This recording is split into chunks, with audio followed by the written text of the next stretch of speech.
ನಾನೇನೇನು ಹೇಳಬೇಕು ಅಂತಿದ್ನೋ ಅದನ್ನೆಲ್ಲ ವಿಜಯ್ ಪ್ರಕಾಶ್ ಸರ್ ಹೇಳಾಯಿತು. ಒಬ್ಬ ಚಿತ್ರ ಸಾಹಿತಿ ಸಿನಿಮಾ ನಿರ್ದೇಶಕ ಆದರೆ ನಿರ್ದೇಶನದ ಅದಕ್ಕಿಂತ ಒಂದು ಹೆಜ್ಜೆ ಮೇಲೆ ನನ್ನ ಹಾಡುಗಳು ಚೆನ್ನಾಗಿರ್ಬೇಕು ಅಂತ ಚಿತ್ರ ಸಾಹಿತ್ಯದ ಬಗ್ಗೆ ಹೆಚ್ಚು ಗಮನ ಹರಿಸ್ತಾನೆ. ಅದಕ್ಕೆ ಉದಾಹರಣೆ ನಾನು ಇದ್ದೀನಿ, ವಿಮನ್ ಅವರವರಿದ್ದಾರೆ, ಭಾಳಷ್ಟು ಜನ ಇದ್ದಾರೆ. ಒಬ್ಬ ಬರಹಗಾರ, ಸಂಭಾಷಣೆ ಬರಹಗಾರ ಸಿನಿಮಾ ಡೈರೆಕ್ಟರ್ ಆಗಬೇಕು ಅಂತ ಹೊರಟಾಗ ನನ್ನ ಸಿನಿಮಾ ಡೈಲಾಗ್ ಹಿಂಗಿರಬೇಕು ಹಂಗಿರ್ಬೇಕು ಅಂತ ಆ ಡೈಲಾಗ್ ಮೇಲೆ ಒಂದು ಎಕ್ಸ್ಟ್ರಾ ಎನರ್ಜಿ ಇರುತ್ತೆ. ಸೊ ಎಲ್ಲವೂ ಅವ್ರವ್ರ ಕ್ಷೇತ್ರದಲ್ಲಿ ಹೆಚ್ಚು ಎನರ್ಜಿ ಹಾಕುವಂಥದ್ದು. ನಾನು ಈ ಸಿನಿಮಾದಲ್ಲಿ ನೋಡಿದ್ದು ಆರಂಭದಿಂದ ಅರ್ಜುನ್ ನೋಡ್ತಾ ಇದ್ದೀನಿ, ಹಾಡು ಯಾವಾಗ ಮಾಡ್ತಾರಪ್ಪ ಅರ್ಜುನ್ ಅಂತ. ಹಾಡು ಬಗ್ಗೆ ಪ್ರಶ್ನೆನೇ ಇಲ್ಲ. ಸಿನಿಮಾ ಕತೆ ಆ ಶಾರ್ಟು ಸೀನು ಇದೇ ಡಿಸ್ಕಷನ್ನು. ಸುಮಾರು 1 ವರ್ಷ ಆಯಿತು ನಾನು ಇದ್ರ ಟ್ರಾವೆಲ್, ಇನ್ನೂ ದೊಡ್ಡದು ಅರ್ಜುನ್ದು ಟ್ರಾವೆಲ್. ನೋಡ್ತಾ ಅಣ್ಣ ಈ ಶಾರ್ಟು ಇದೇನು ಯಾವುದೋ ಒಂದು ಟ್ರೈಲರ್ ಮಾಡಿದ್ವಿ, ಈ ಶೂಟಿಂಗು ಇದು ಬರೀ ಅದೇ, ಸರಿ ಹಾಡು ಬಗ್ಗೆ ಏನು ಹೆಚ್ಚು ತಲೆ ಕೆಡಿಸ್ಕೊಂಡಿಲ್ಲ ಅಂತ. ಆಮೇಲೆಲ್ಲ ಸಿನಿಮಾ ಎಲ್ಲ ಆಯಿತು. ಈಗ ಹಾಡಿನ ವಿಷಯಕ್ಕೆ ಬಂದರೆ ಇದಾಗಲಿ ಇನ್ನೂ ಬೇರೆ ಇನ್ನೊಂದು ಹಾಡು ಇದೆ, ನಾನು ಬರೆದಿರೋ ಹಾಡೆ.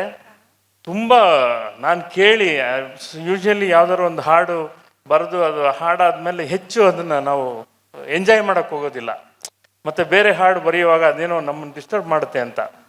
ಬಟ್ ನಾನು ಕೇಳಿ ಆ ಹಾಡು ಕಳಿಸಿ ಅರ್ಜುನ್, ಹಾಡು ಕಳಿಸಿ ಅಂಥೇಳಿ ಕಳಿಸ್ಕೊಂಡು ಕೇಳಿ ಎಂಜಾಯ್ ಮಾಡಿದಂಥ ಹಾಡು 45 ಸಿನಿಮಾ ಹಾಡು.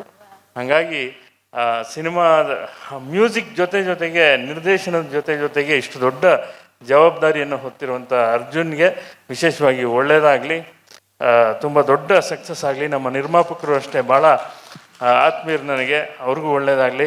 ಇನ್ನು ಚಿತ್ರತಂಡ ಭಾಳ ದೊಡ್ಡದಿದೆ. ಶಿವಣ್ಣವರು, ಉಪೇಂದ್ರ ಅವರು, ರಾಜ್ ಶೆಟ್ಟಿ ಅವರು, ಹೀಗೆ ಒಂದು ದೊಡ್ಡ ಕಲಾ ತಂಡ ಇದೆ. ಇಂಥ ಸಿನಿಮಾದಲ್ಲಿ ನಾನು ಹಿಂದೆ ಕೂಡ ಶಿವಣ್ಣವರ ಆಂಜನೇಯನ ಸಾಂಗು ಅಂದರೆ ಕಂಟಿನ್ಯೂಸ್ ಆಗಿ ಸುಮಾರು 15 ವರ್ಷದಿಂದ ನಾನೇ ಪ್ರಸನ್ನ ಶ್ರೀ ಆಂಜನೇಯ ಮತ್ತು ಭಕ್ತಿ ಸಿನಿಮಾದಲ್ಲಿ ಭಕ್ತಿ ಇದೆ ಅಂದರೆ ಅತಿ ಹೆಚ್ಚು ಈ ಒಂದು 2-3 ದಶಕಗಳಲ್ಲಿ ಅತಿ ಹೆಚ್ಚು ಹಾಡು ಬರೆದವ್ ನಾನು. ಈ ಹಾಡು ವಿಶೇಷವಾಗಿ ಶಿವನನ್ನು ನೀವು ನೋಡಿದ್ರಿ, ಇದೊಂಥರ ಟ್ರಾನ್ಸ್ಗೆ ಕರ್ಕೊಂಡು ಹೋಗುತ್ತೆ. ನೀವು ಕೇಳ್ತಾ ನಿಮ್ಮನ್ನೊಂದು ಟ್ರಾನ್ಸ್ಗೆ ಕರ್ಕೊಂಡು ಹೋಗುವಂಥ ಹಾಡು.